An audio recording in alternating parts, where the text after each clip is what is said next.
Hey there, welcome to the table. We're going to go ahead and start the next adventure, which is Padum. And let's grab the cards for that. Oh.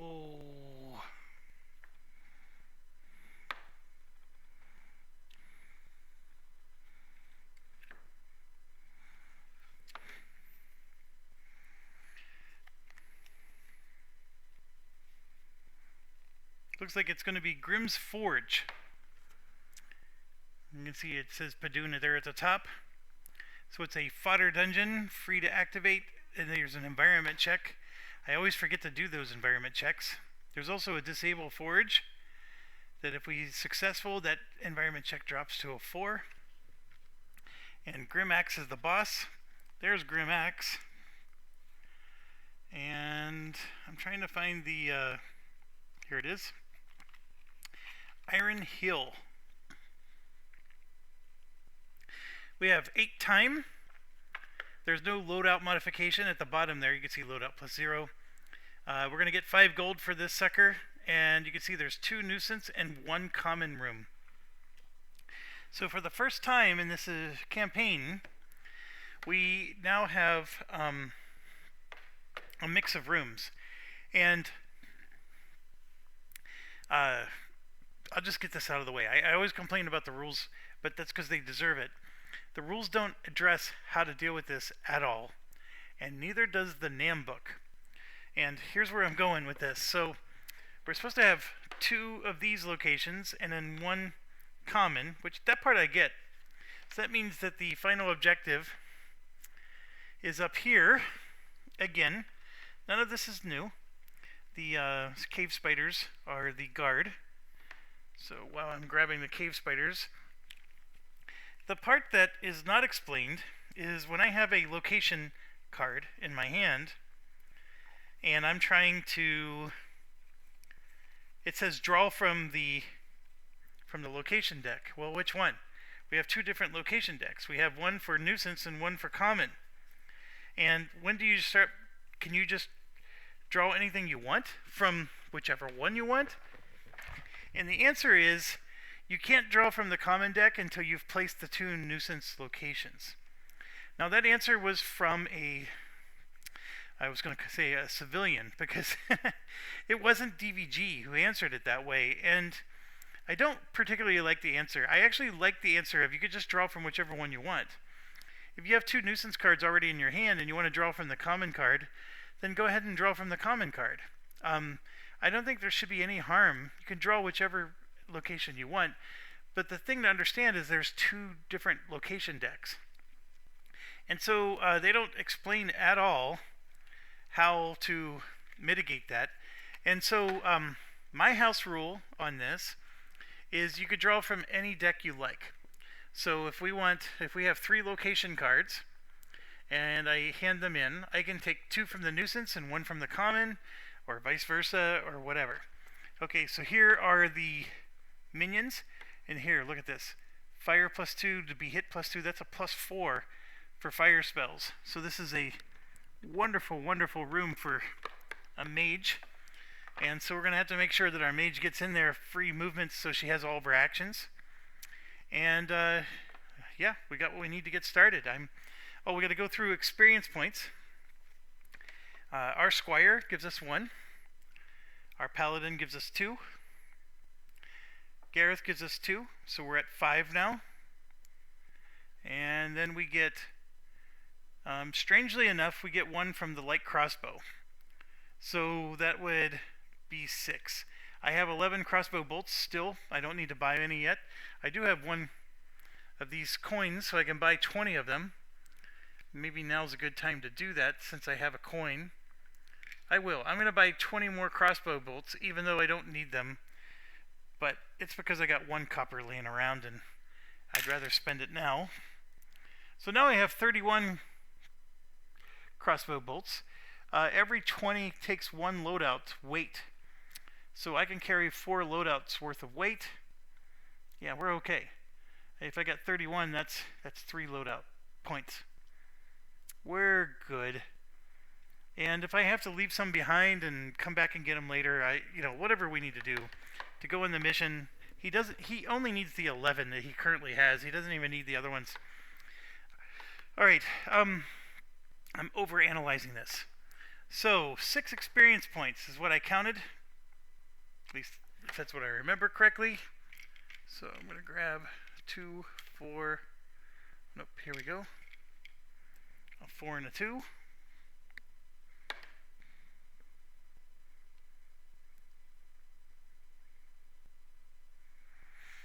Okay.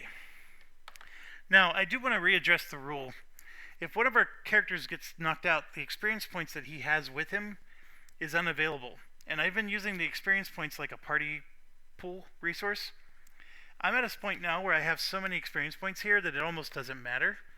Because if a character did get knocked out, there's plenty of other characters that are going to have experience points that, you know, it really would not matter. But I still want to remind everybody, I am making a deliberate decision to ignore that rule. Because it's just an annoying rule and it doesn't add any benefit to the game. So we're just treating experience points like a party resource. I'm making sure you know, because if you're using my video as your guide, I want to make sure you understand that I'm deviating. And not looking for your approval, I'm just deviating. Okay, let's get some cards going. So I'm going to back up here.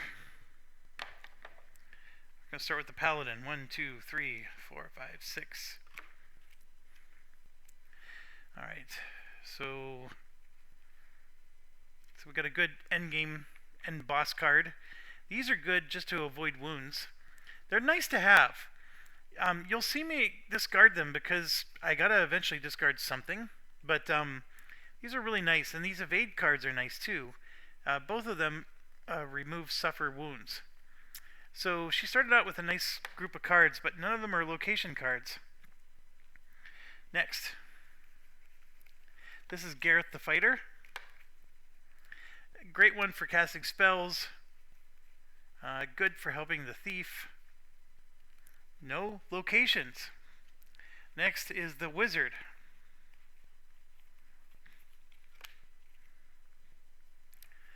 Get behind me. Perfect card right there. Next is the Rogue. We still haven't found a location card. This is like, oh, here we go. There's a location. And look at this. We ended up getting 2 melee cards and a charge. Wow. These are 3 I'm going to have to try to hold on to at the end of the game, which is going to make it actually really tough, because having all these good cards in one hand means I don't have a lot to discard anymore. But we did at least find 1 location, and that is ridiculously rough. And the location is stairs going up. So it's going to cost 2 experience points to play. Reduce any hostile card in the next location. Do not reduce objective or present hostile cards.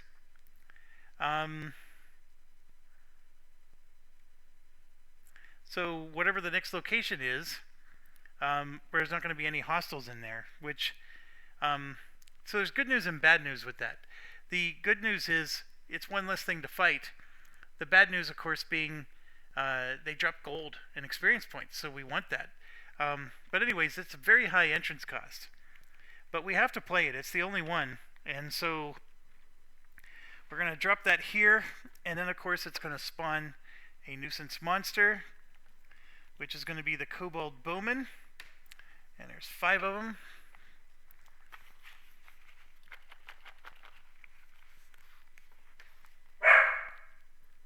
So 1, 2, 3, 4, and 5.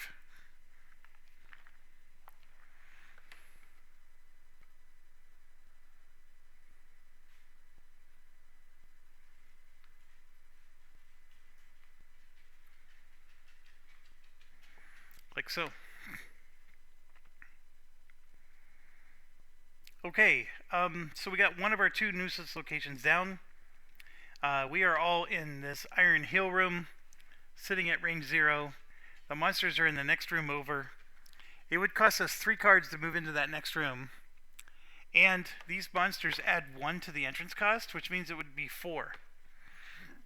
So when you have kobold bowmen like this, they add 1 to the entrance cost of the room.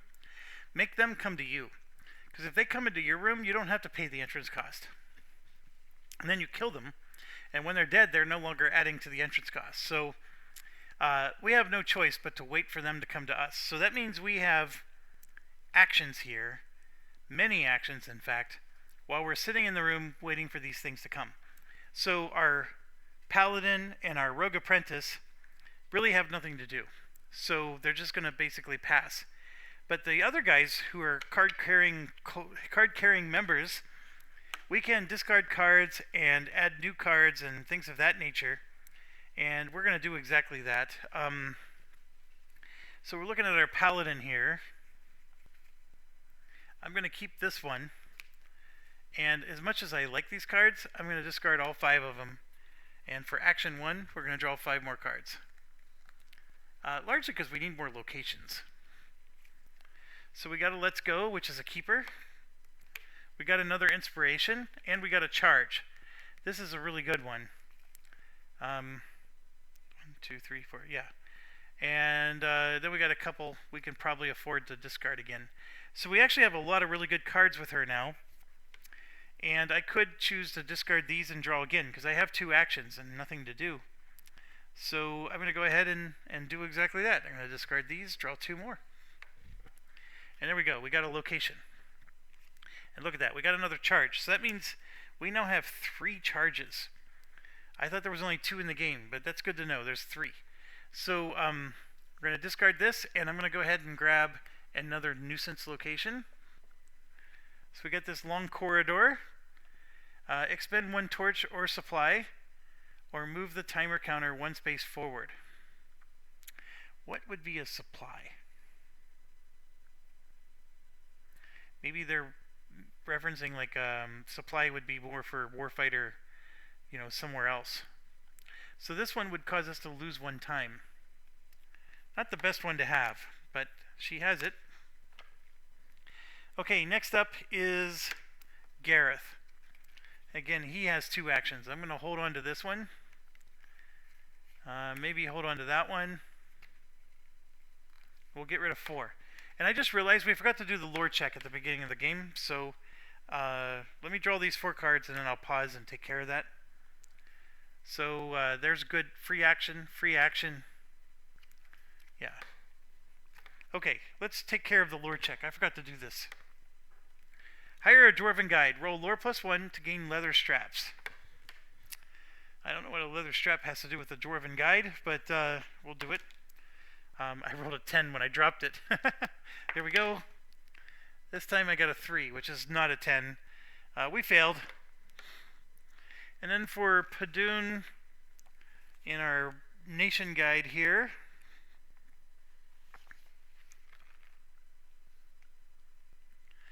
go ahead and pause.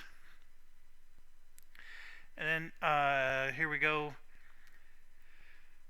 We can hire a bearer for 3 copper. They can carry more gear, which gives us +2 loadout. I'm not worried about that at all. We don't have any equipment whatsoever. Okay, so Gareth is going to discard again. We're going to discard at least these 2. I'm going to hold on to those 4. So we're going to discard those 2, draw 2 more cards, and we got a location. So I didn't like that location that the paladin drew, so I am going to draw another nuisance location. And I like this one more. It's a fodder room, which is nice. And then if we ignite the kindling, everybody heals 1. So very, very good room. Yeah, there's even no actions to go into to move into the striking. So very cool. All right, now we go to the wizard. So wizard's going to play this card, which costs us 1 experience point, and we gain 1 silver. Fantastic, because our room is empty. And then I'm looking at everything, and we're going to go ahead and discard all 5 of these. So she's going to draw a full hand of 6 cards. 1, 2, 3, 4, 5, 6. Here we go. That's a good card. Then we got ourselves a location marker. I'm happy with the 2 nuisance locations. So now we're going to draw a common. If I can get this discarded. Here we go. Draw a common location. Here we go. Rescue the prisoner. It is a must play, so I have to play it. I can't play it now. We only do 1 per round. So, and also I have to play a nuisance before I can play this one. So I think the moment I can play this, I have to. You may pay 1 experience and 1 action when there are no hostiles to gain 1 more hero point after clearing this adventure. That is fantastic. And look at that. You fight a renowned creature. Ooh, I love it though. I absolutely love it. All right, on to... So she's going to get rid of 3 cards and draw 3 more. Here's the first one.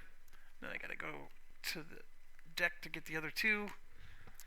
All right, I like the cards she has. I think we have all the locations we need. We don't need more locations. So now it's just a matter of positioning our cards to be what we want. So right now the rogue has 2 cards to get rid of. I really don't even want to do it, but yeah, let's go ahead and do it. We'll get rid of 2, draw 2. So you can see I have a location here. I'm going to get rid of 2 and draw 2. And what does that do for me? Why am I doing that? There's another card in there that gives us a silver, so I'm trying to get that one out of the deck. So, you know, we're just cycling through the cards as quickly as we can, get rid of the ones that we don't particularly care about, and anyways, we're at the end of the round. So the timer goes to 7, and now the enemies are in our room. So now we must murder, death, kill these guys. And how do we want to do it? Well, it takes an action to move up, so Gareth will spend 1 action. He'll move up. I could move up with the mage, but I don't want to, largely because it takes her 2 actions to cast, and I don't necessarily want to do that. Alright, so he moved up, and there's going to be a counter attack, so we're going to have number 1 get attacked. That, of course, is Gareth. It's a 5/6, a 5. It's a miss all the way up to a 9 on the card. So with a 5, that is a vulnerable on Gareth. And then I'm going to go ahead and have Gareth discard a card. Oh, he's got all good cards. I'm going to have to discard a card eventually because I got to move. Wow. Alright, well...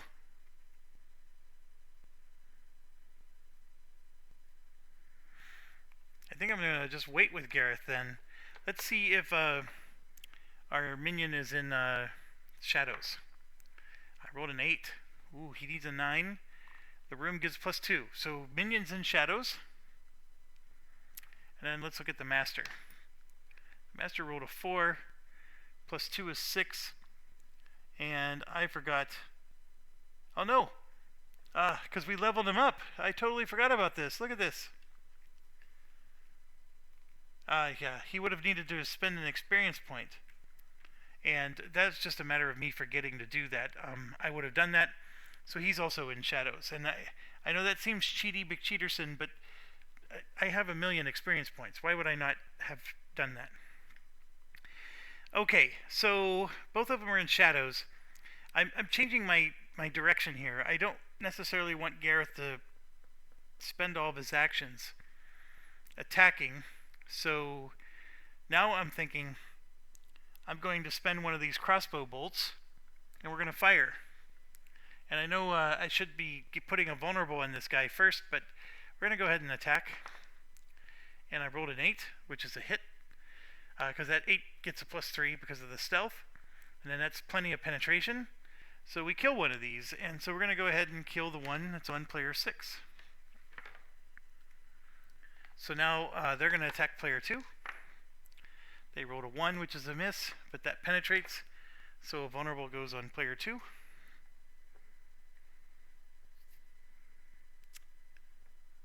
Alright.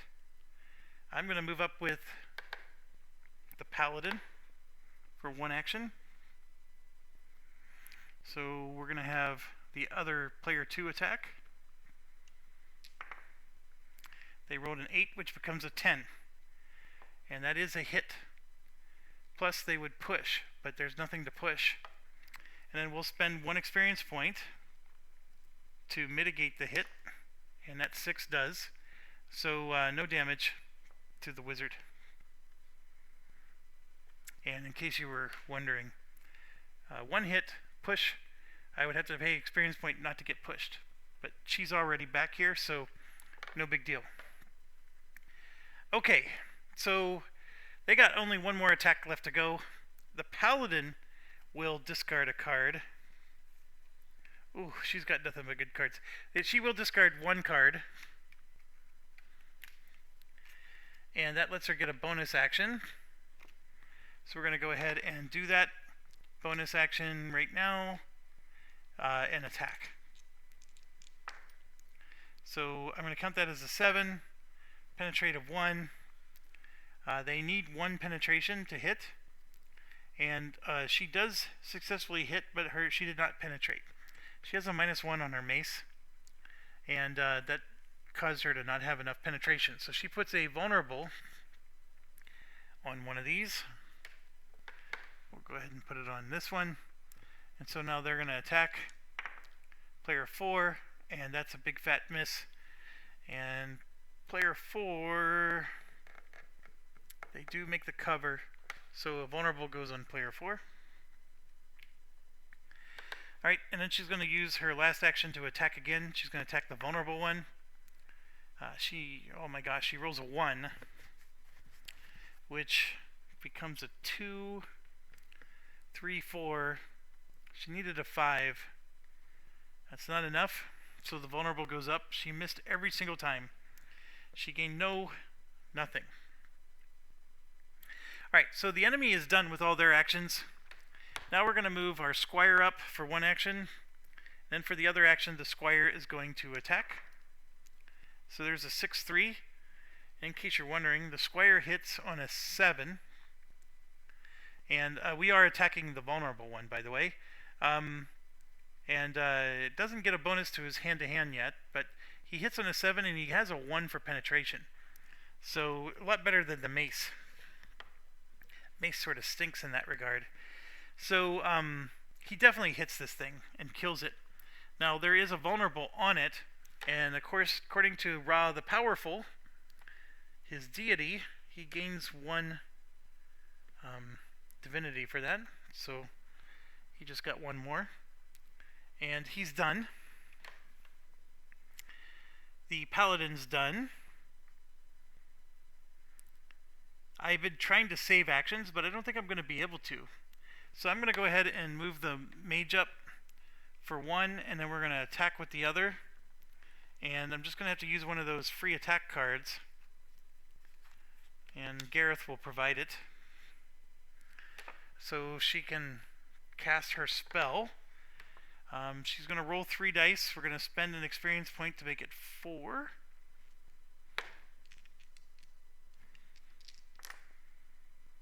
So there's a 7. 2 misses. But she has pyromancy now. Remember, we bought this. That lets her re-roll 2 or 3 dice. So we're going to roll the last die. Those 2 were hits. Then we're going to re-roll the 2 misses.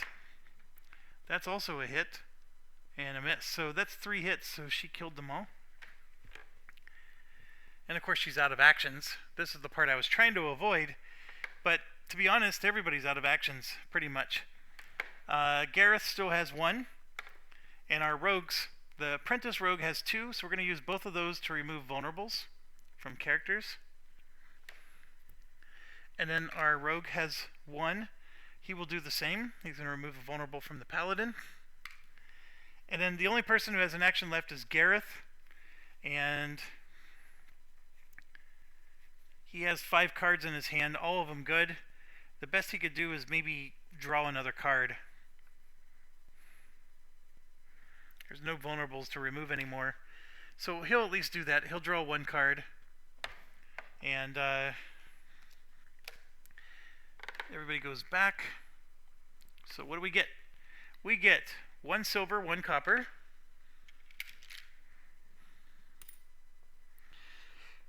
And 5 experience points.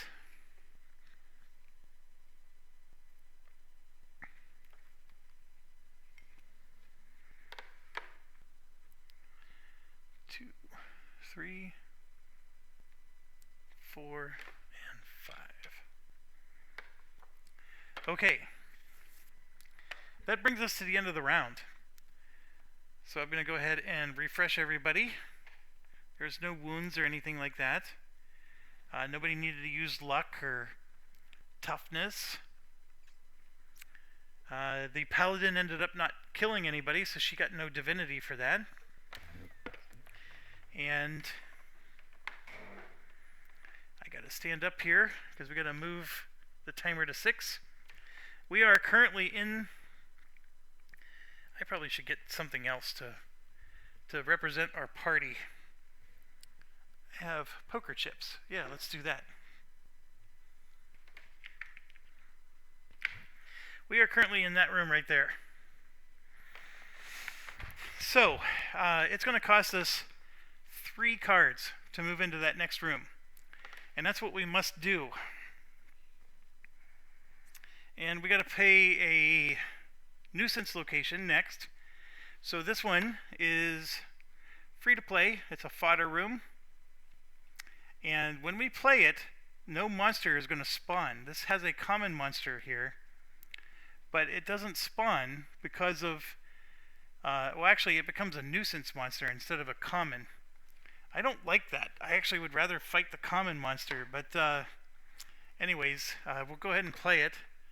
I mean, just to show, the common monster here would have dropped a silver and a copper, and we would have gotten a magic item, which probably would be worth a gold.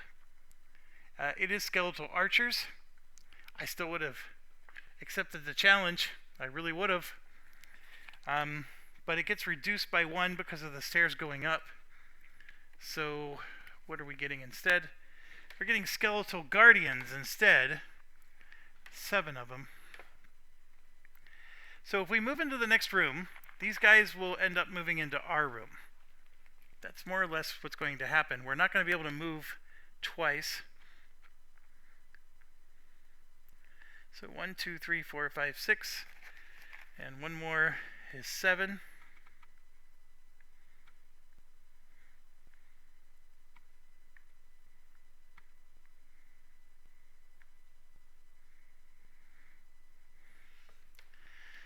Okay. So our biggest challenge is getting into that next room, because it's going to cost 3 cards to get into that next room. So I think I'm going to have to pay. We have multiple charge actions. I don't need 3 different charge cards. So I'm going to play this card. It counts as our action to move into the next room. So everybody gets, I know it costs 3, but everybody gets a free move. I don't necessarily need the free move, but that's going to allow everybody to move to this room. Now I just gotta pay the cards to get them into that room, and it's going to be a cost of 3. And I'm looking at my cards here, and I'm going to play this right now. Let's go. That adds 1 to our movement value, so now we only need 2. And I'm looking to see if I have any more of those. And I know I'm trying to save them for the end, but we ended up getting these really early. So I can't always hold on to those. Okay, so now I'm going to have to spend 2. And the paladin will spend 1 action to draw 3 cards. And she needs to spend 2 to get there, and she will immediately do that. And that gets her into the room. Alright, and then the squire has 1 movement and only needs 1 card to get in the room, so the paladin will pay for that as well. So the squire is in the room. And I have another action with the paladin, and I'm just going to draw 3 more cards. These are the cards I'm holding on to for her. So we're just going to draw 1, 2, 3 more cards. I ended up drawing a bunch of locations But that's okay, that could be just throwaway junk. Paladin is done. The Squire has nothing to do, so he's done. Now we move to Gareth. Gareth will need 2 cards to get into this room. He has 2 that he'll pay just fine. So he will go into the room. He has 2 actions still. He'll spend 1 to draw 3 cards. He got a bunch of location. And then he also got the other one, found by chance. So we'll spend 1 experience point and we get a silver added to our pool. And he has 1, 2, 3, 4, 5 cards. He's going to go ahead and discard 1 and draw 2. So he got another melee, which is perfect. Alright, now we go to the wizard. Wizard needs to move forward. She's going to have to spend 2 cards, and she will. So now she is where she needs to be. She's got 2 actions. She's holding on to 4 cards. She's going to draw 2. And she's going to pay both of these to move the apprentice rogue, but not in this order, because we got to move the other rogue first. And then she'll eventually draw 2 for herself again. I'm doing things out of order. I'm finishing up her set of actions, but the apprentice rogue is not going to move until the other rogue moves. Just understand that I paid for the apprentice rogue to move with the wizard cards.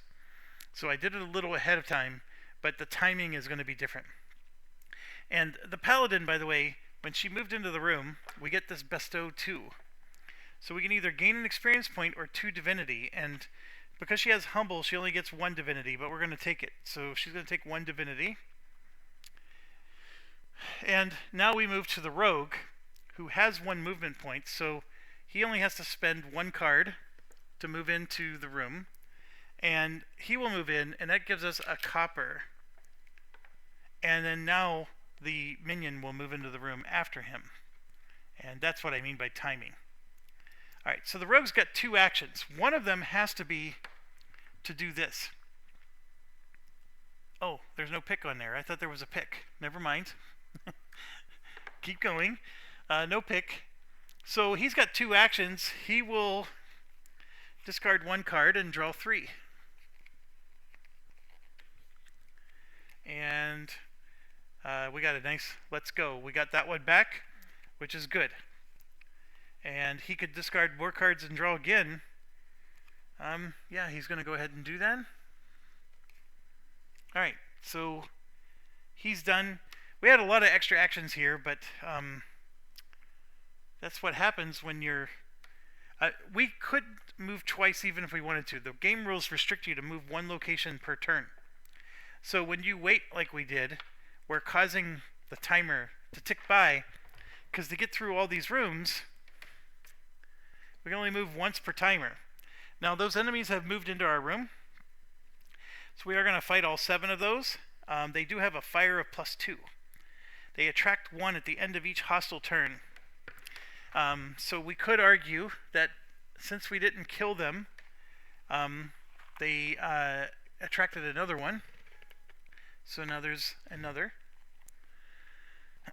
Alright. It is time for us to rock and roll. And in this case, I definitely want to... well, first of all, we have a must play, which I don't think she has to play right now, but this rescue the prisoner thing, she will have to play that. So that is our common location. We don't need any more location cards, because we can't play them anyways. We're going to get the wizard up, and then she's going to blast these folks.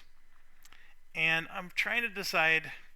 I mean, I got a lot of those melee cards right now, which are nice, but do I need to hold on to them or not? And you know what I'm going to do? I'm going to...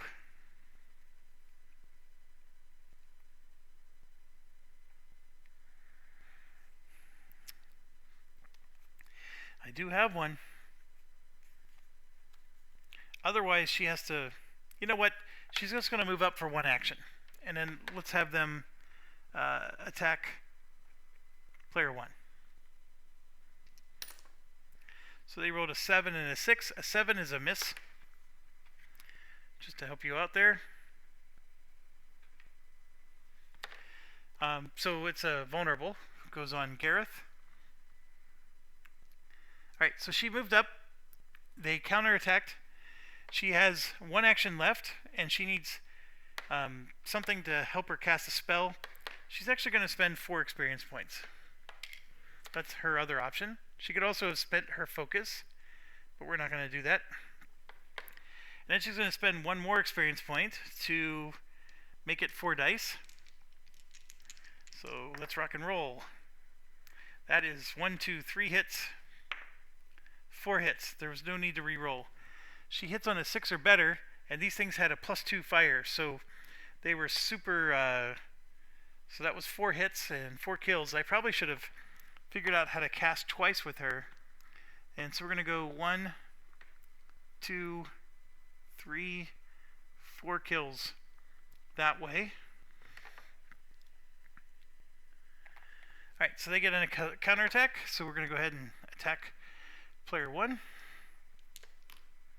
They rolled a 9-5. A 9 is a hit, but it becomes an 11, which is 2 hits. But it just so happens that Gareth actually has 2 toughness, so he'll shake off both of those hits like they were nothing. Alright, we get to go again. I could have the wizard go again, but I need to pay an action card if I do. And we have Swarm. We're going to play this one. Pays 1 action of the cost for any hero to perform an attack, as long as there's 3 or more hostiles in the room, and there are. And then I have to come up... I'm going to pay the 2 focus now. So we're going to actually cast again with the wizard. We're going to spend 1 experience point like before. So she rolls 4 dice. It's just too easy. These wizard spells are just so much more efficient than anything else. And this is a hit. This becomes a 6, which is a hit. And there's 1 miss. So we got 2 hits, 3 hits, and then because I have pyromancy, I get to re-roll. And that's 4 hits. Sorry about that. 1, 2, 3, and 4. So this is where the spells just, rock. So we get, for our efforts, 1 silver and 1 copper. And 5 experience points.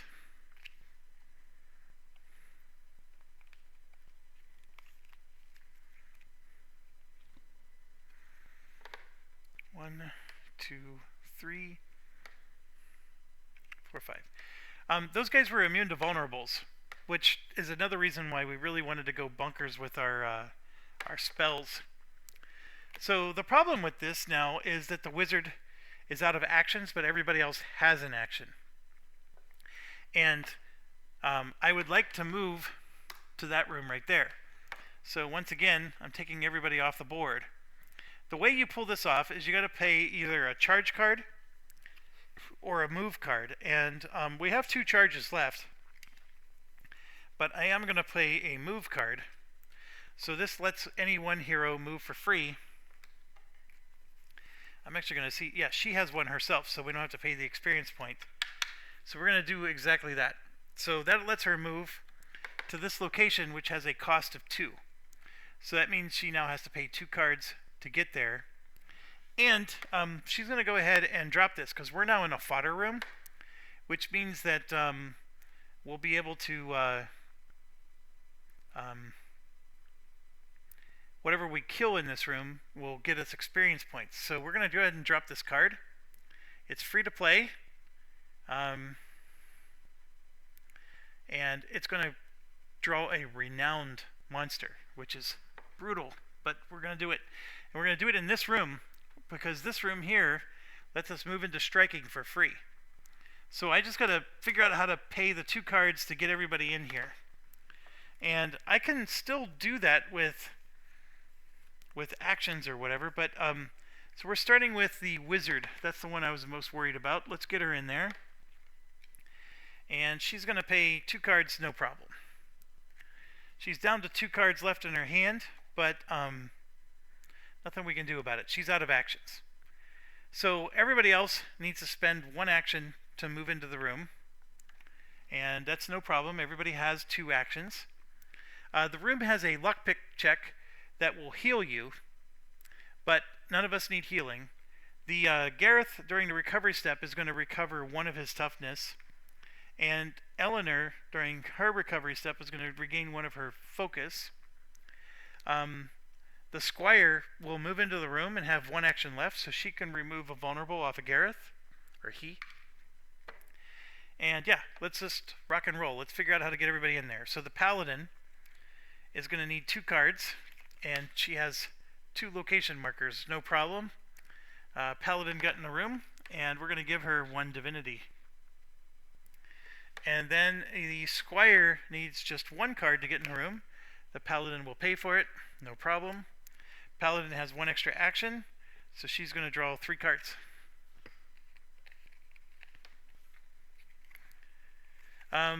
We're allowed to know what this monster is, so let's look at the Renowned Hostile. Who are we going to get? We're going to get Skeletal Swordsman. So there's 14 of them. Jesus.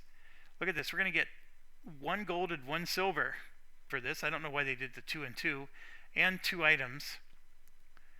They have a fire +2, which means we can hit them.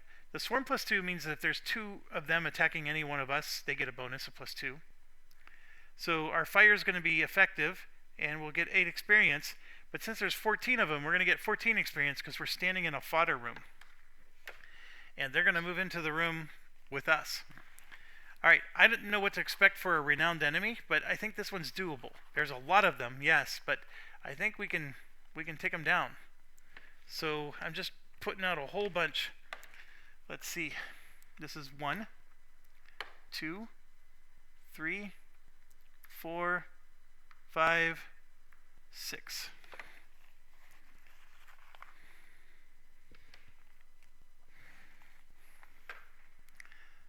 Seven, 8, 9, 10, 11, 12, 13, and 14. Okay, so the key thing here is because there's so dang many of them, they're all swarming. That swarm is going to be a lot more effective. Alright, but it doesn't matter. They're in the room ahead of us. They're not in this room. So let's keep moving people in. I moved the Paladin in. I also moved in the Squire. Gareth. He needs to move in. Pay 2 cards.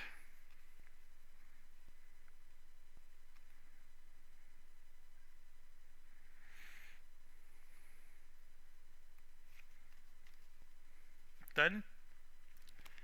And then for his other action, he's going to gain 3 back.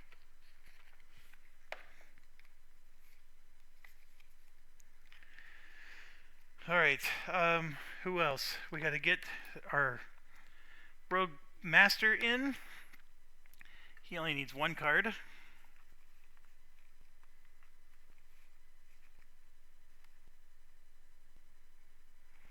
He'll pay 1 card. He's in. That gives us a copper. And then the apprentice needs to go in. And that's going to cost 2 cards.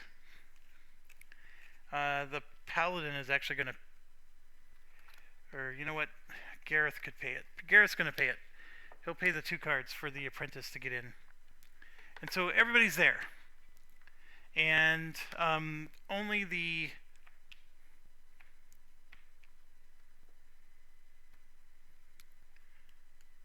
only the apprentice, well, the rogue can draw 1 card, so he will. Yeah, only the apprentice rogue had an extra action left over. Okay, so refreshing all the actions. The Gareth, we already did the recovery. He recovered his toughness. and 1 focus for the wizard. We are down to 4 turns now, which is, I don't know, I guess we're doing okay. We got to move 2 more locations, so we're not going to get to the boss until 2 turns left, which I think is okay.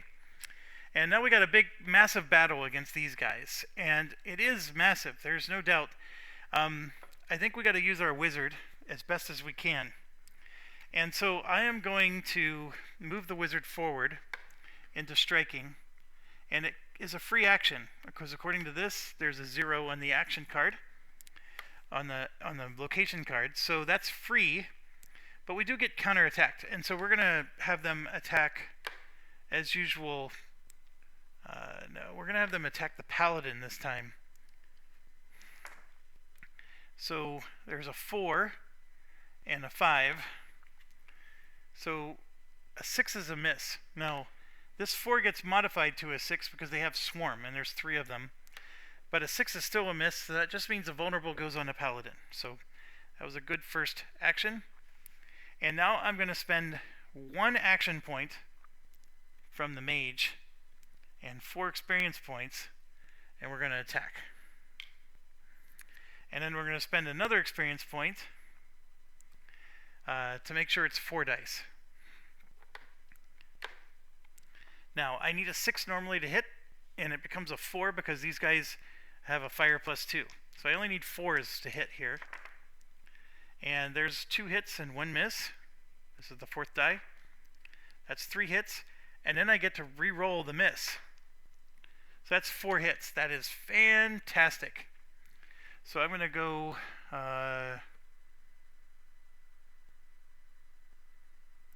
1, 2, 3. We're getting rid of all the swarms, right?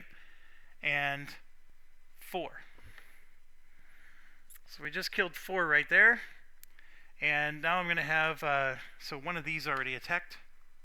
We're going to have this one attacked now.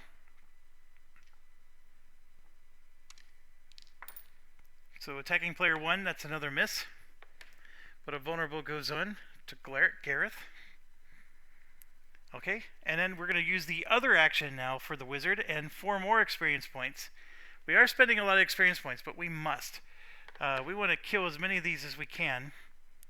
So we've just spent 10 experience points, but I'm going to gain 14 plus 8. I'm going to gain 22 if I get this kill. So spending 14 to get 22. I'm sorry, we spent 10 so far to get 22. I think that's a good exchange. And killing 4 of these guys is huge. And we're going to try to kill 4 more here. And there's 2 hits and a miss. And that's a second miss. So we got 2 hits so far. And we're going to reroll 2.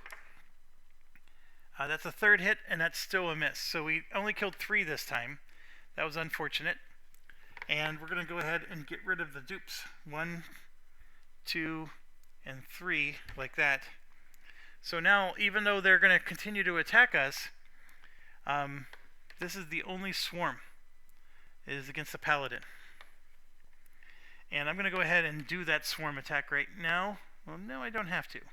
We're going to go ahead and do the one against the wizard.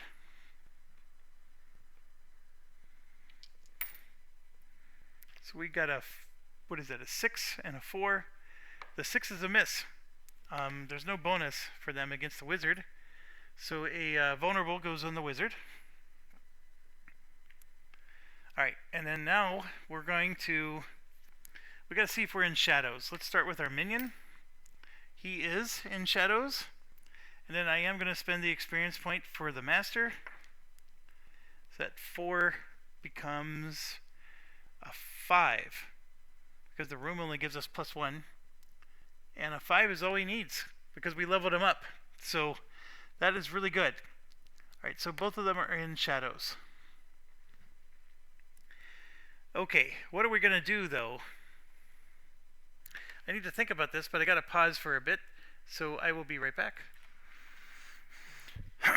Okay, next up I'm going to move the paladin forward. And we're going to go ahead and let them counterattack the paladin. And we rolled a 5, which gets bumped up to a 7. That is 1 wound, but the paladin has a toughness, so she shakes it off. No big deal. Okay, so now that the paladin's up there, remember the action cost was 0. She has 2 actions left, so let's go ahead and we're going to go ahead and attack. Let's get some divinity points. So she rolled a 6, which is a hit. She pierces with a 4. They need a pierce value of 1. She does have a -1. So as long as this is not a 1, she will pierce just fine. And yeah, she killed one. So she's going to go ahead and take out this one right here before he even gets a chance to attack. And then they're going to go ahead and attack the squire. So they rolled a 5, which is a miss. And of course that puts a vulnerable on the squire. And then she's going to go ahead and attack again. This one went.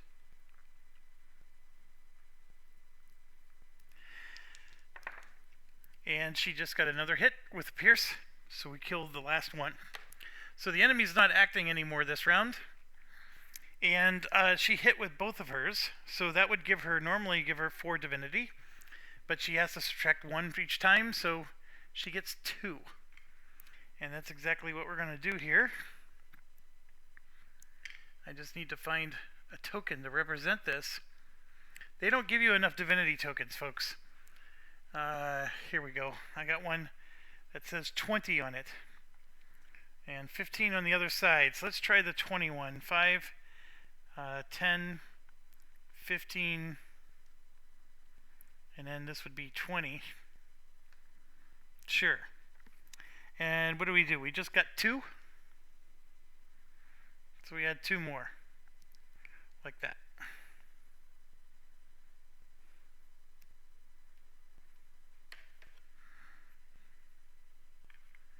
I guess you just gotta constantly make change. Alright, that was excellent. So now everything we do from here on out, the enemies aren't attacking back. So I'm gonna go ahead and move in with the squire. So Billy Squire's turn. And lonely as the night. And we're going to go ahead and roll with him. And just to remind you, the squire gets a divinity every time for every vulnerable he has and the enemy has. Now the enemy's undead, so they can't have any, but he's going to get 2 divinity for this because he's going to attack 2 times. And he hits on a 7. Okay? No bonuses to his rolls or anything. So here's attack number 1. He rolled a 10, and so he got 1. So he's going to go ahead and take out the one that's targeting himself. Go again. A 6. He doesn't get a bonus. So that 6 is not good enough. That's okay, and he can't put a vulnerable out there because that doesn't help either. But he gained 1 divinity for that, so we'll go ahead and... Well, actually, he gained 2. He doesn't actually have to hit. He just has to attack. And then for every vulnerable that's on the hostile card, he gets a +1. So, unfortunately, that doesn't help him here. So, he does gain 2 divinity, though.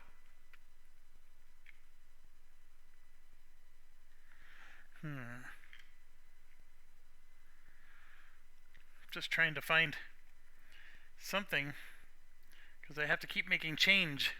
Alright, I was able to pull it off. Alright, so he's currently sitting with 12 divinity, and then she has 24, 6, 8, 30. Okay, his actions are both done. Hers are done. We have Gareth left, so he's going to move up, and it's his turn to start pounding. And we rolled an 8-3, which is more than enough. He needs a 7 to hit, so he's going to go ahead and take out that so we no longer get swarmed. He's going to roll again. He rolled a 2-5. That 2 becomes a 3-4. He has a +2 now, but that's not enough. So that's a miss, and he can't put a vulnerable on them. He can discard a card, so he can go again. So he will. He'll discard a card. Go again. There's a 9. That's a hit. And then the 1 pierces. So another one's dead. Our paladin's going to do the same thing. She's going to discard a guard. Go again. That 7 is a hit. That pierces. So we killed another one. And now we just got our rogue. We can shoot our crossbow, or we can go in. He would be unarmed if he went in. He is in the shadows, so he'll shoot his crossbow. Let's see how he does. That 4 is not going to do it. 4 plus 3 is a 7. So he was not able to finish the job. So he'll spend his other action to just remove a vulnerable from the wizard. And then we have our other rogue, who can move in for free. And I'm going to go ahead and attack twice. He's in shadows. He gets a +2 to his roll. +1 for piercing, which cancels out. So he gets a -1 for piercing and a +1. He hits on a 9 and a 13. He's not going to be able to get a 13, but he'll hit on a 9. He gets a +2, which means he'll hit on a 7. So what's the advantage here? I can kill him. If I kill him this round,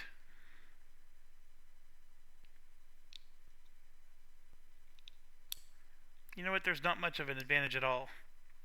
I'm actually going to just use his 2 actions to remove a vulnerable from the paladin and from Gareth. I'm just going to remove 2 vulns. Alright, so we're going to end the round. Oh, the advantage is we would regain some stuff. I'm not going to remove the vulnerables.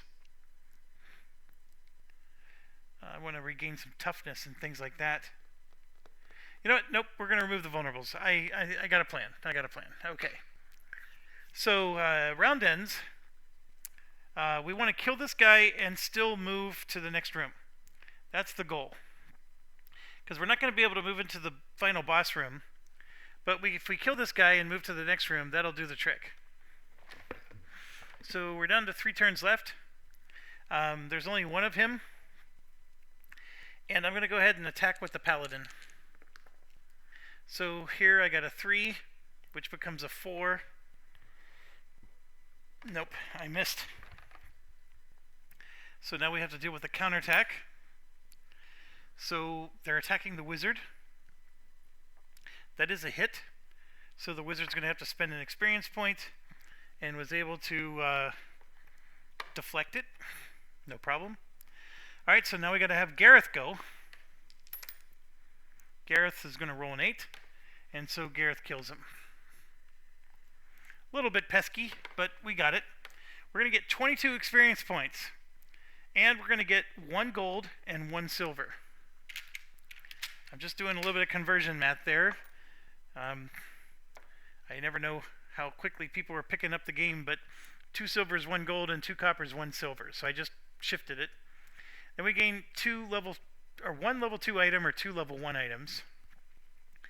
They're going to be worth gold, and I guarantee you I'm just going to take the gold. But for now, that is what we get. And yeah, like I said, 22. That is fantastic. And I don't even know, like, well, I'm going to look at the bottom of the renowned deck, right? Look at this guy. He did not pay as well, but he pays 3 gold over here. He pays crap. We actually got one of the better ones, it looks like. That one pays nothing. Ugh. That is... only appears with Wizard Cairo. Yeah, I'm not supposed to have that card in the... in that deck. This one... yeah, some of these pay... look at that. 13 copper! What the heck are they doing there? 13 copper! What is it? 4 of them is a gold. So that's 3 gold and 1 copper? Yeah, see, that was just 1 copper. But see, that's 3 gold there. So that's 3 gold and 1 copper, technically. There you go. There's 3 gold and a silver. So yeah, I mean, that's pretty much... you're getting some decent payout there. Okay. Room is clear. The Paladin and the Gareth have both taken 1 action. And now we got to get to the next room. Now the next room, you'll see has an entrance cost of 0. So we're going to take advantage of that. We don't have to spend any cards to go there. And it says pay 1 experience and 1 action when there are no hostiles present to gain 1 more hero point after clearing this adventure. And I don't understand, if you pay 1 action, whose action? Does that mean we get to do that with every single hero? So every one of us spends 1 action and we get to, so I can gain 6 hero points? Or does that mean I'm only going to be able to get 1 hero point? That's the part I don't understand. It says you may pay 1 experience and 1 action. So you could be just anybody that's in that room. So I think, so yeah, we're supposed to get 22 experience. So here we go. 1, 2, 3, 4. And then I'm going to spend 6 experience points for this room. So I'm going to go up to 10 now. And then we're going to go 14, 18, 22. So there we go. Got a lot of experience points. We spent 6. And then we're going to spend an action for every person in that room. So we just got 6 hero points. And that's 6 gold.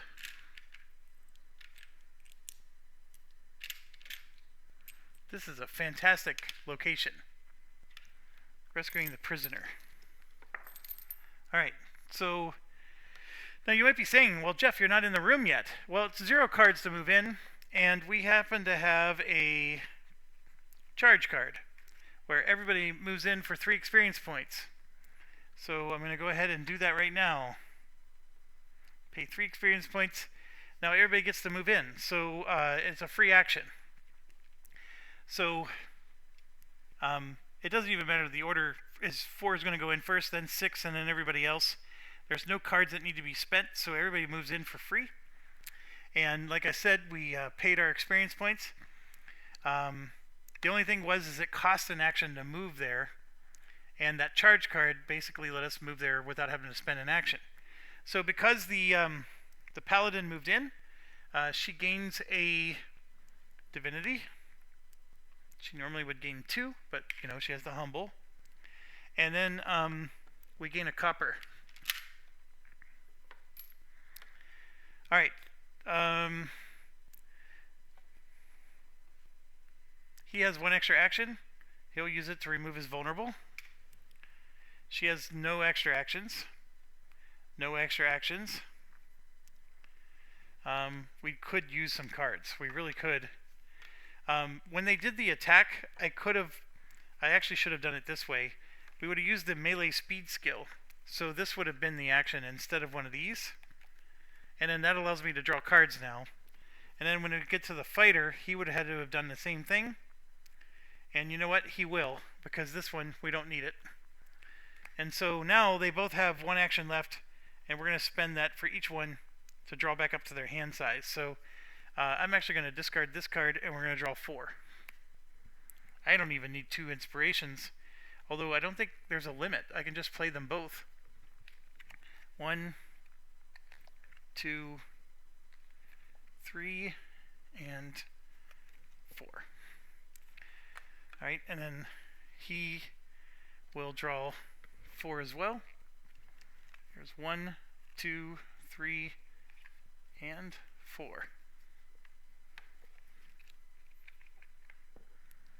Okay, for the wizard, she moved in, paid her action. She still has 1 action left, so she will draw cards. Her hand is currently consists of 2 cards. This one is a heal card. It's not bad if you start taking wounds. So she's going to go ahead and keep it. And she's just going to draw 1, 2, 3, and 4. The Russian is always good, and so is the melee. So I'm going to put those both on top. And then this is the rogue.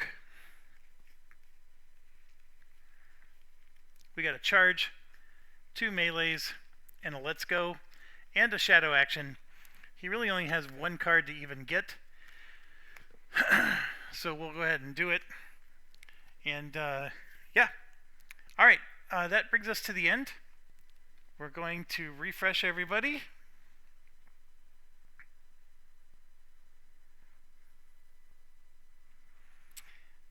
Our apprentice rogue had 1 action left.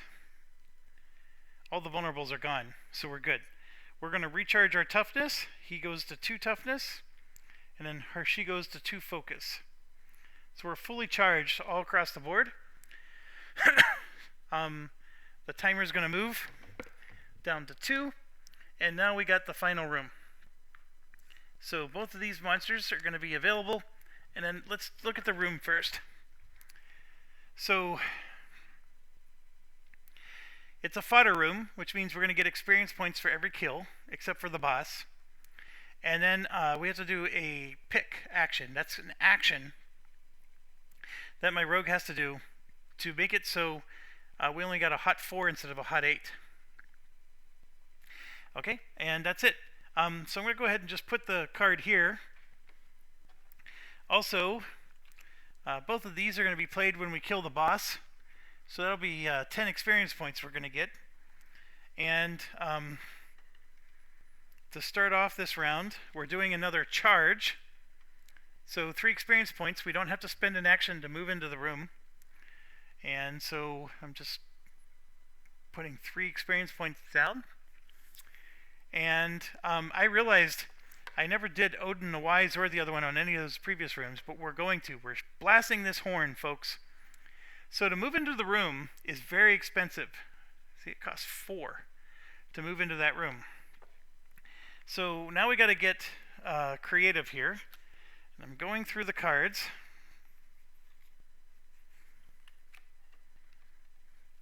I know we at least have one person. Okay, so the wizard has this one. Rush in. Play when you are paying an entrance cost. Add 3 to your movement value. So that means she doesn't have to spend 4 cards to go into that room. So we're going to move things aside here. Take everybody off the room. So we got to get into the final room. The action is paid for, but the entrance cost is not. And the entrance cost is 4. So we have a rush in for the wizard. And then the rogue also has a rush in. So that will pay for somebody else to get in there. And the rogue also has a let's go. So that adds 1 to everybody's movement value. So it only costs 3 to get into the room now instead of 4. And so that gets the wizard in, no problem. And then the rogue is going to spend it to get, well, he's got to get himself in. He has 1 movement point. So that means he needs to discard 2 cards to get in there. And unfortunately, he's got 2 melee cards. He doesn't want to get rid of those, but he's going to have to. But he's also got the shadow action here, which, so the rogue actually has a big problem. In order to move himself in, you know what? That rush-in card, he's going to move himself, so he doesn't have to pay anything. That's what we're going to do. So he'll move himself into the room, and then that gives us a copper. Alright, Paladin has to get rid of 2 cards because she has to pay, well actually no, she has to pay 3 cards. Ooh. So these are the 3 cards. She has to get rid of one of her attacks. Yeah. So she gets in, and that's going to give us a divinity or an experience point. I'm going to go ahead and take the experience point this time. And then the fighter will get in.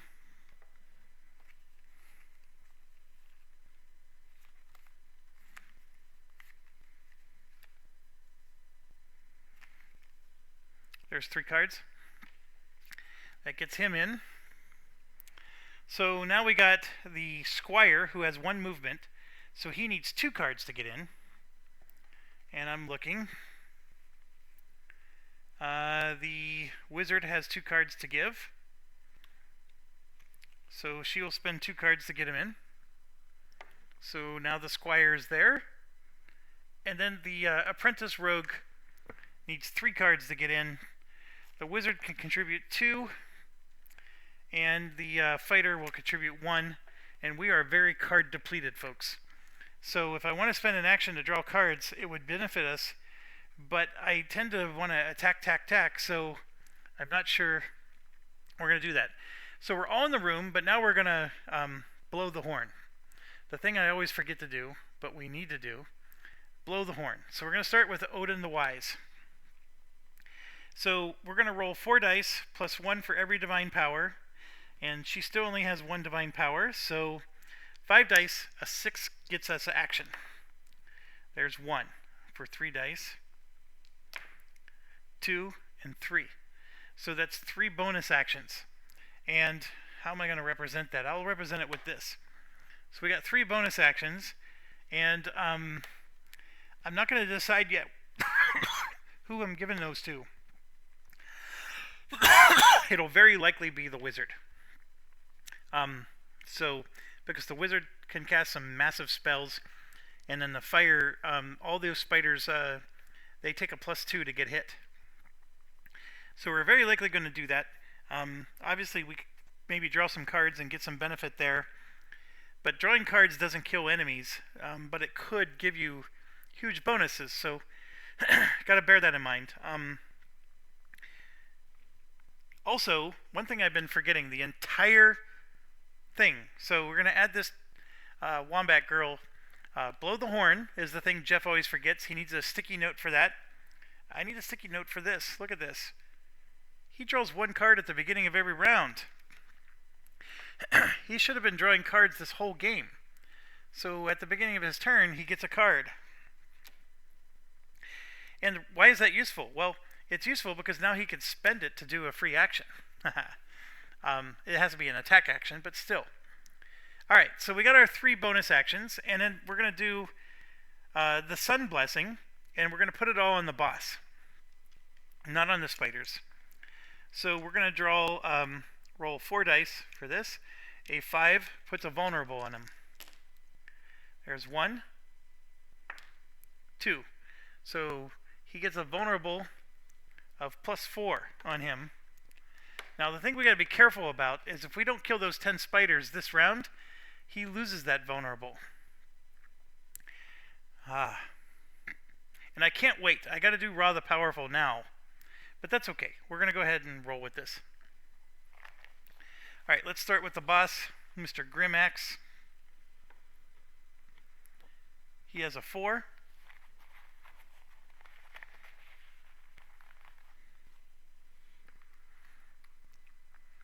One, 2, 3, 4,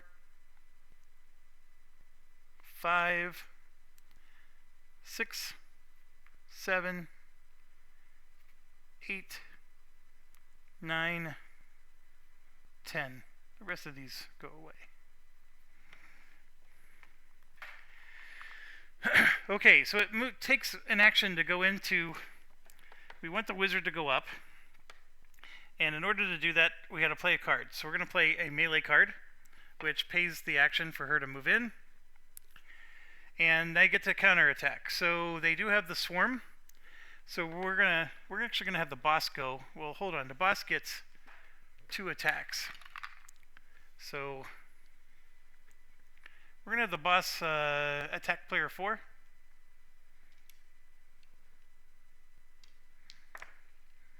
So that's a miss with a penetrate. And yeah.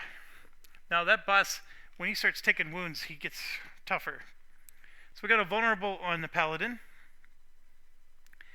And now we're going to rock and roll.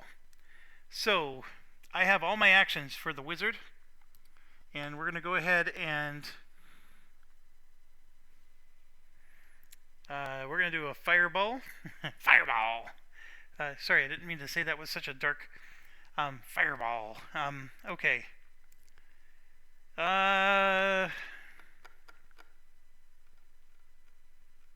Oh, we got to do the pick.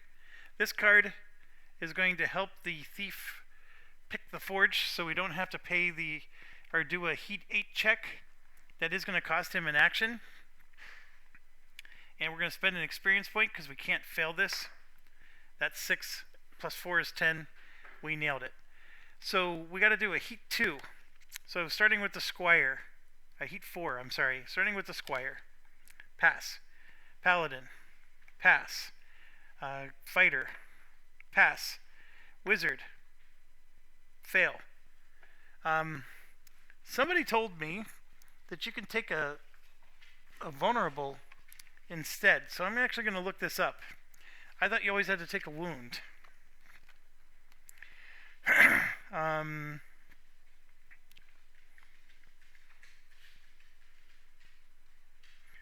To avoid suffering harm, you must roll the indicated number or higher.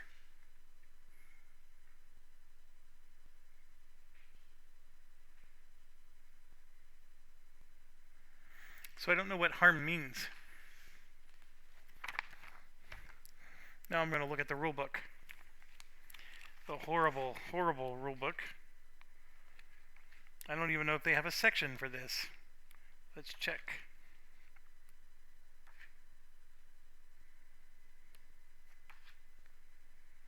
Environment. Our hero who fails will suffer 1 wound. Okay, so 1 wound on the wizard.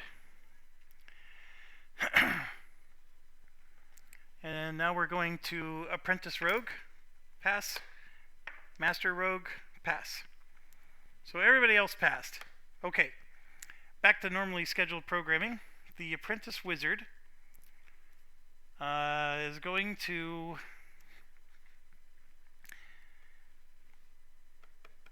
spend 1 action to cast her spell, and the paladin, and then 2 focus will be the other cost. And then we're going to spend 1 experience point, and now she's going to roll 4 dice, and they are a fire, and they get a +2, and the spiders give a +2. So normally she hits with a 6, she gets a +4, she only needs a 2 or better to hit, so only a 1 misses. So here we go, there's 3 hits, and there's a 4th hit, and no, that doesn't count, but even if I re-rolled it, bam, who cares. 4 hits on the spiders. So we're going to just go across the board. 1, 2, 3, and 4, like that.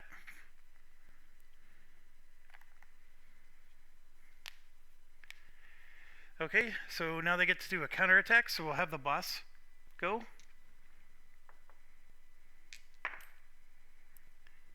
It's a 7. For a 7, he does 2. Holy cow, 2 wounds. I forgot. The boss, by the way, even if he misses, he does a vulnerable, and 1 random gets a vulnerable. So we gotta take care of that. Here's the random vulnerable. Player 3, which is the squire. So he got a random vulnerable, and then 2 wounds on player 3. That's who he just attacked. Ooh, that hurts. Okay, 2 wounds on player 3. He's only got 1 health left. Alright, so now it's our turn. So we could do a spider attack again, but I think I need to spend 3 divinity with the paladin, and we're going to heal. So we're going to roll our die here. I don't think a 6 was enough. Yeah, I needed an 8 to heal 3 wounds, but we healed 2. And so she's going to heal the 2 on the squire there, because that was brutal. Alright, that means one of these guys gets to attack. So we're going to go ahead and attack player 1. He rolled a 6-9. A 6 is a wound, so the fighter will spend a toughness to deflect it. So now we're going to go with the wizard again. We're going to spend 1 action and 4 experience points to go again. And then we're going to spend another experience point, of course, to roll 4 dice. And 1, 2, 3, 4. So we just killed 4 more. We're going to go ahead and save the squire here. 1, 2, 3, and 4. So 4 more of these are gone. And now you can see we have player 2 is going to get attacked.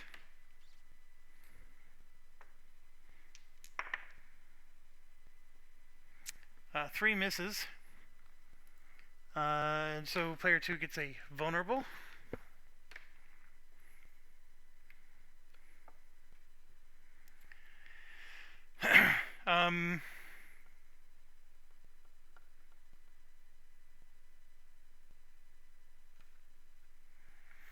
So we got 2 guys left.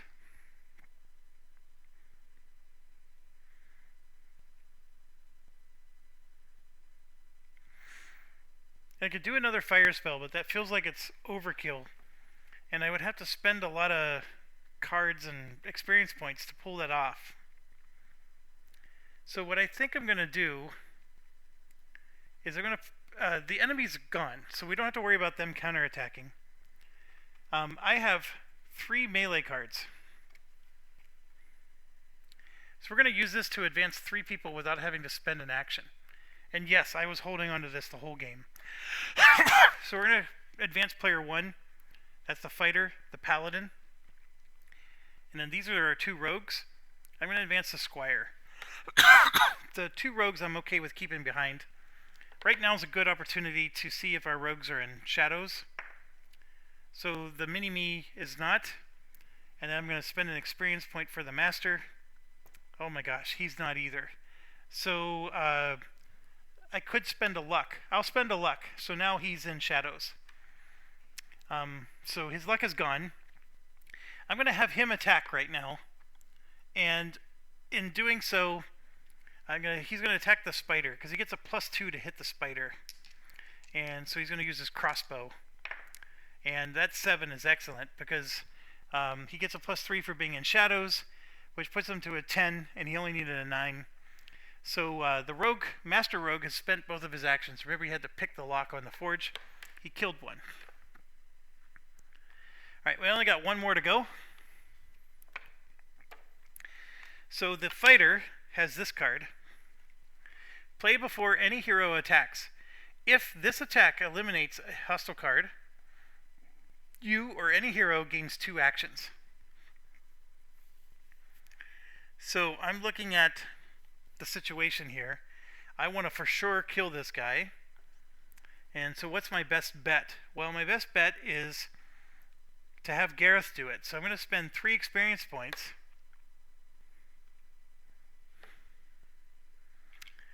And I'm laying all my bets on that this next attack will kill them. And my attack is going to be...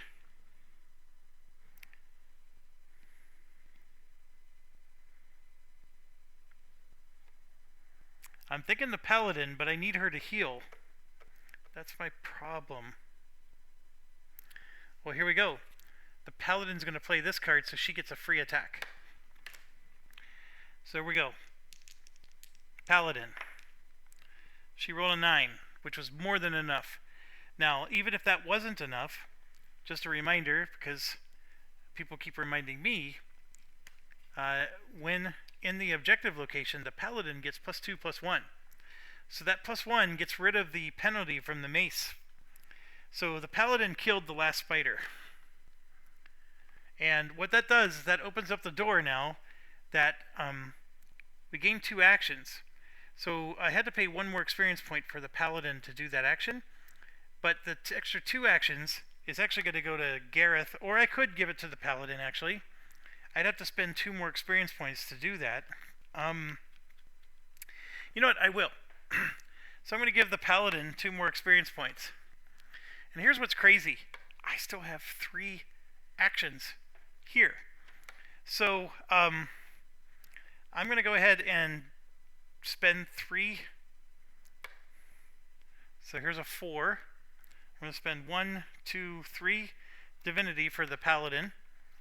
To heal that 1 wound that was on the wizard, because we got to do that. Alright, so that's 1 of the actions. So this is now a 2. So I got 2 actions from this, and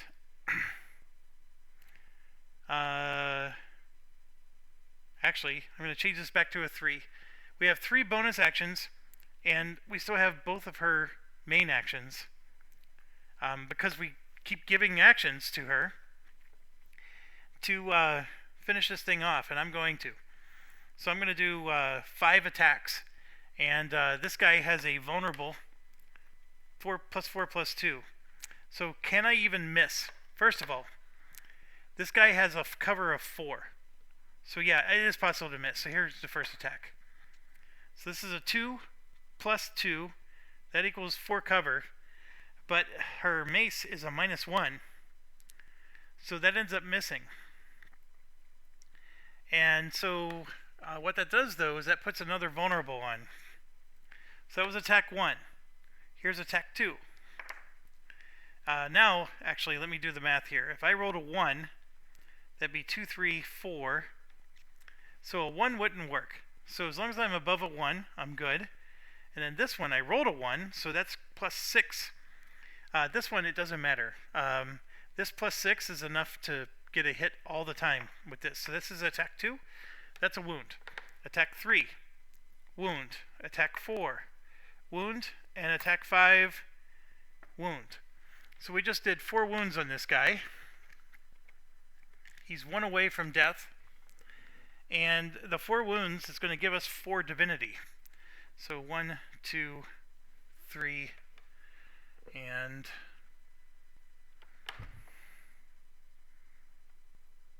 4. There we go. So we got our divinity back for healing.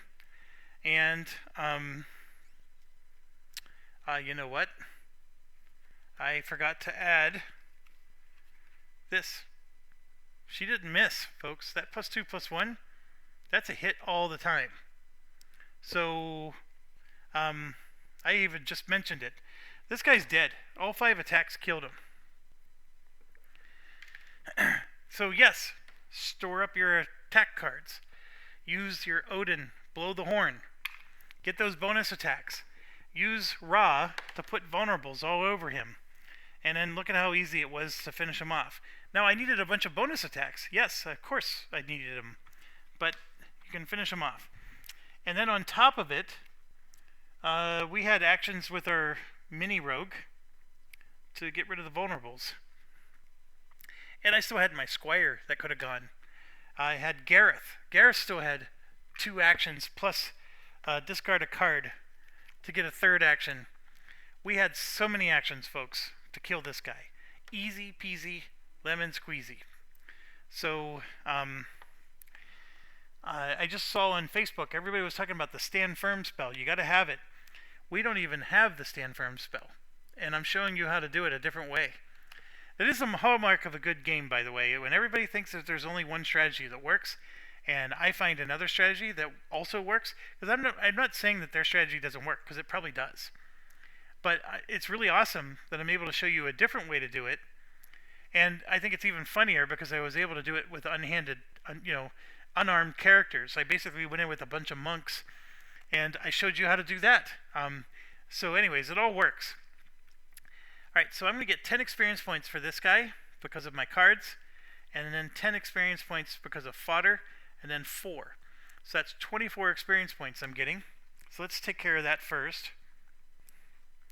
I like to round these out first. So 1, 2, 3, 4, 5, 6, 7, 8,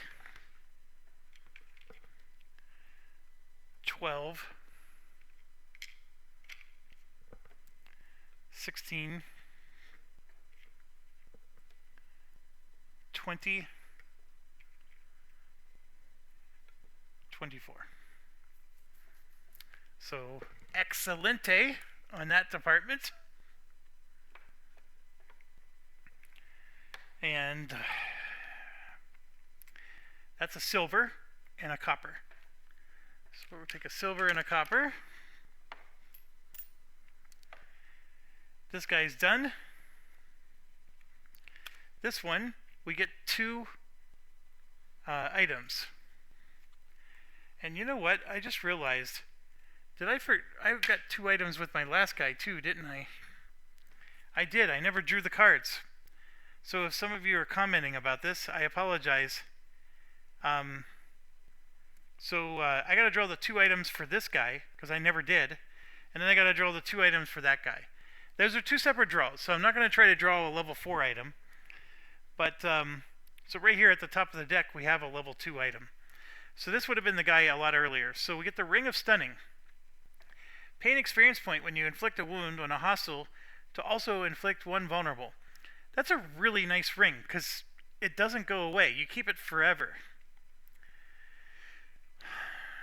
I always want the gold, but this is actually a nice item. Who would I give it to? I would think that the wizard would be the best one, because the explosion is always going to be inflicting wounds. So then she gets to also put a vulnerable, but see, it's on the same hostile. So this only works when you're fighting against a boss. And then the wizard's not typically fighting the boss. The paladin would be, because we're in the objective room. And I'm using the paladin because she gets the bonus to her hit. It is 2 gold. I don't like it, but I actually am. I'm going to keep this one. I'm going to give it to the paladin. I'm keeping it because it's not a one-time use card. It's a forever card, and I think that is what did the trick. So very nice. I just got to remember that I have it. All right, so now we're moving down. Here's 1.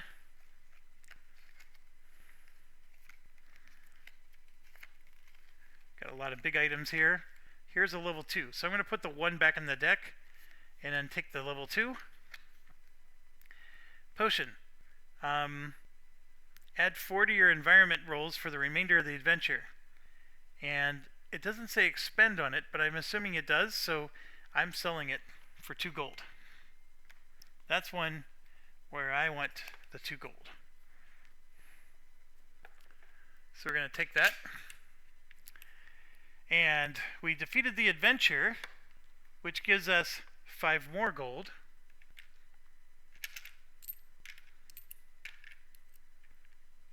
We're doing really well right now. That card where we freed the captured prisoner really paid off for us.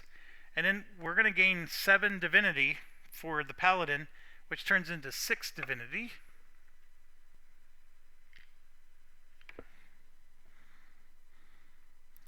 Because she's humble. Alright, so these 2 and him all go back in the pile. The town is complete. We got our 2 locations. That common location is really good. And just so you know, I'm not shuffling the location deck. When I move on to the next adventure, this location goes to the bottom of the deck. So we're not going to see it again unless we go through a whole bunch of common cards. My logic being, you know, that location was in an adventure we already cleared. Okay, so we just cleared Padum. So now we have 1, 2, 3, 4. And our storyteller gives us 1 copper for every completed adventure. So I'm going to get myself another gold coin. And the next adventure on our list is a common adventure. It's Oldfield. So that moves us here, and that's what's next. So we're going to worry about what's next on the next video, of course. And as for us, we are having ourselves a good time. And here's why. Look at all the gold we have. So this is 1 gold, 2, 3, 4, and then a buttload. That is a proper European unit of measure, right there, buttload. Okay, so I don't know what happened here.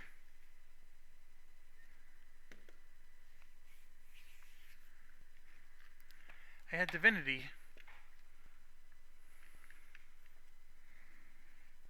Somehow it disappeared. Okay. I know he didn't lose his divinity there. Okay, what do we do now? Well, here's my thing. It is nice to get some armor. It's nice to get some weapons.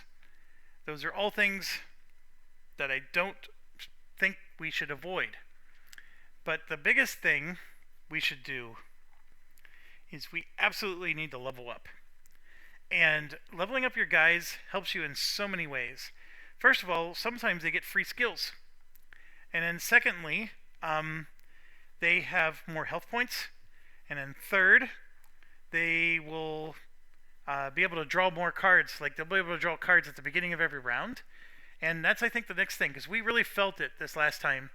I'm always forcing it, the card draws. I'm always trying to force card draws, and I would like to get to a point where I'm drawing cards without needing to spend actions. So remember, action economy is how you win this game. So I'm thinking that that's my next step, is I want to do it. I have Gareth drawing cards every round. I just forgot to do it, which of course that's my problem. That's a Jeff problem. That's not a game problem. Gareth is 3rd level. The Paladin is 2nd level. Our Wizard is still 1st level. And our Master Rogue is 3rd. So we're starting to gain levels, but we're not there. What's crazy is our Junior Apprentice is 3rd level. And our Squire is 4th level. Now you might be saying to yourself, well, that's, why are you leveling up the bad guys first? Or, the guys that aren't very good. For the Halfling Thief, that was more of a, I just needed the Apprentice 2 skill, which we have. Here, let's start with him. Do I need to level him up anymore? We've been using him exclusively to just get rid of vulns. So both of his actions, just remove a vuln, remove a vuln. Now, if I did move him up to level 6, by the way, that would cost 1 gold, 3 gold, and 4 more, 7 gold. Okay? I can move him all the way up to level 6. He only hits on a 9. But he does get a +3 for stealth, which means he would hit on a 6. And then he actually could hit, if I rolled a 10, right? 11, 10, 9. Actually on an 8, he would actually do 2 wounds to somebody, which is pretty good. His Shadows roll would be an 8/6. And he actually comes with 1 luck, which means you can add 2 to one of his dice rolls. It's not horrible. If I wanted to use him to start attacking. But right now, we're using him as a utility character. And so that's what he's doing. He's serving his utility role. We don't need to touch him. Now, you could argue that the Squire is also a utility character. He is. However, he hits with a 7. He actually does pack a punch. And if I put him up to level 6, he still only hits with a 7. But then, what does he get in addition to that? He gains a divine power, so he can start casting spells. When does he get that? Not until level 6. So at level 6, he'll gain a divine power, so he'll be able to cast 1 spell, maybe the heal spell, right? We got to figure that out. And then he can, let's see, he gains a toughness. He gets the heal spell for free, right there. Actually, it tells you he gets the heal spell. He gets Bestow 3, which means we gain experience and divinity points. I'm pretty sure that's what that is. Oh, here we go. Gain 2 experience, 4 divinity, or 2 toughness. So that would be 3 divinity every time you go into a location. That's huge. That might be worth doing. When does he get Bestow 3? Actually, I only need to level him up 1 more time for 3 gold. And he gets Bestow 3 and a toughness. Plus he gets pure leather armor, not this old leather armor crap. And then if he were here, yeah, he gets a spell. If we take him all the way to the end, he'll get the heal spell. Unfortunately, I don't think I can remove the heal spell from our other paladin. But it does mean, though, that I can use him for healing, which, again, that makes him a nice utility character, right? And then our paladin isn't wasting action on heals. I love that idea. So it only costs me, it actually cost me 11 gold. It cost me 3 to go to 5th level and then 8. Oof, that is so expensive. It'll cost me 11 gold, but he will have his heal spell. He'll have toughness. He'll have a full-blown leather armor. You can't argue with that. Actually, when we did our last battle, he took 2 wounds. I forgot to check if those wounds went against his leather armor. I thought he had actually +1 to his hand-to-hand, but he doesn't. So that's 11 gold, folks. I gotta think about that, but that is actually really good, because he'll be giving divinity like candy every time you move into a room.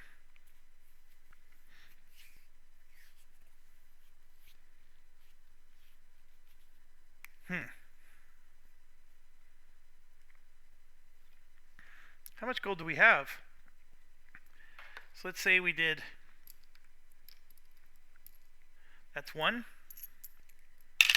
2, 3, 4,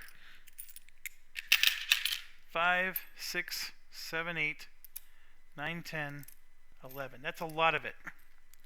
But I'm going to do it. We're going to raise them all the way up to level 6. Our squire is higher level than anybody else in the game. But there it is. So he's going to get his heal spell. He gains a toughness. He's going to have leather armor. He's really good. I can't say that enough. Alright, so where's our raw spells? I know I got them here. I just can't remember where exactly I put them.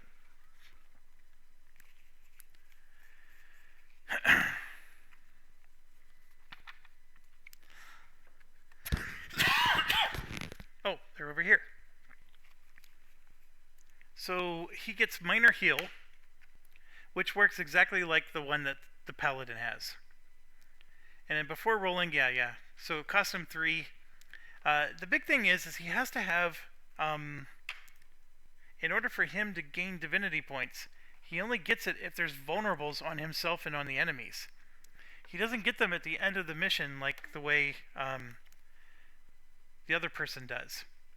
So after performing an attack equal to the vulns on you and the hostile before the attack, and then here, yeah, when you do this action, it puts a bunch of vulnerables, and so you want him to be the one that attacks so he can get some divinity back. That's going to be your thing. I can't touch any of these other spells because that's the only one he can get, but the other good thing is this is the old leather armor, which can't be repaired, and it had a 3. We're going to get rid of this and get a regular leather armor, which is here. That's a 2 gold item. Also a 3, but see, you can mend it 1 per copper, and it has a sturdiness of 4, which means he's going to have 4 charges on it. I just got to remember to use it. Alright, we spent a crap ton of gold on him. Now, where do we want to keep going? Gareth is nice the way he is. I do want to level him up, but I'm actually leaning towards, I love these clerics. So, Wombat Girl, it's not just because of you, and I totally understand, but you got me hooked on these clerics, which I know they're paladins, they're not clerics. I love the paladins. I think a cleric would be just as good in some ways because it's these divine powers that make them so awesome. But this paladin is fantastic, so I'm going to level her up as much as I can. And she needs a lot, so we need 4 gold for this. So 1, 2, 3, 4. That levels her up just 1 time to 3rd level. And so now she's going to have 2 toughness, and she gains another divine power. That's the big one. She still has a +1 to her hit. And she needs 6 more to level up, and there is not 6 left. I only have 4 left, so we only got to level her up once. But after spending 11 gold on that other guy, yeah, it is what it is. But she gains a divine power. So here's the really tough question. What do I take? And I'm just looking, when she's at 6th level, how many divine powers does she have?